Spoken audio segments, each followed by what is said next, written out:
Hi everyone. आज का हमारा टॉपिक है स्टेट रिकग्निशन। ये एक ऐसा टॉपिक है जिससे क्वेश्चन हमेशा लगातार बनते ही हैं। तो मैं आपको आज समझाने वाली हूँ स्टेट रिकग्निशन क्या होता है। रिकग्निशन वो होता है कि किसी एग्जिस्टिंग स्टेट को एक्नॉलेज करना या फिर उसको रिकग्नाइज करना थ्रू अ ओवर्ट और कोवर्ट एक्ट। और ये डेफिनेशन दी गई है फिलिप जेसप ने।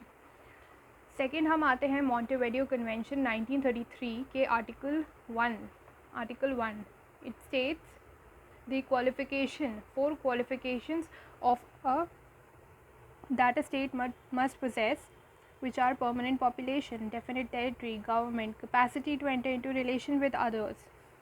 Recognition may be defined as a formal acknowledgement by the existing members of the international community of the international personality of a new state. Now, coming to theories of recognition, there are mainly three theories of recognition: constitutive theory, declaratory or evidentiary theory, and the third one is facultative theory of recognition. Now constitutive theory ये कहता है कि state does not become a state by possessing essential attributes. मतलब ये essential attributes उसमें present है तो वो स्टेट नहीं कहलाएगा जब तक उसे रिकग्निशन नहीं मिल जाती है अदर स्टेट से। इसके प्रोपोनेंट्स हैं Hegel, Anzilotti, Oppenheim and Kelsen. Second हम आते हैं डेक्लेरेटरी या एविडेंशरी थ्योरी पे। ये कहती है कि स्टेटहुड और the authority of the new government exist as such prior to and independently of recognition. इसका मतलब ये होता है कि रिकग्निशन सिर्फ एक डेक्लेरेटरी एक्ट है, वो स्टेट पहले से होता है जब तक मतलब ये उस थ्योरी का ऑपोजिट है।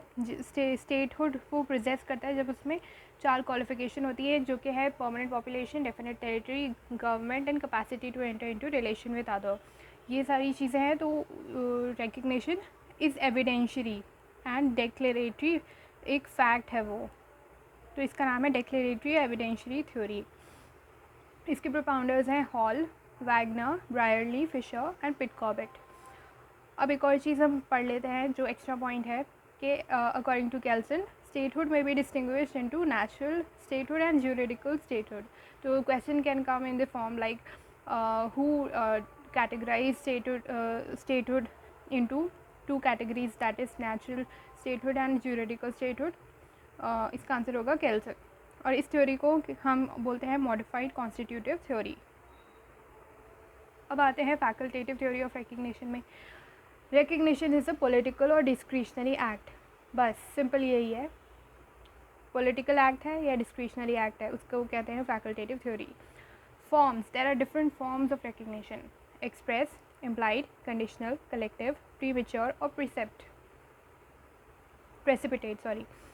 एक्सप्रेस होता है फॉर्मल अनाउंसमेंट से, इम्प्लाइड होता है थ्रू कंडक्ट से, कंडीशनल होता है subject to some certain conditions, collective मतलब recognize by all together, premature और precipitate when all attributes of statehood are not present. तो आज के लिए इतना ही। Thank you so much. Like, share and subscribe.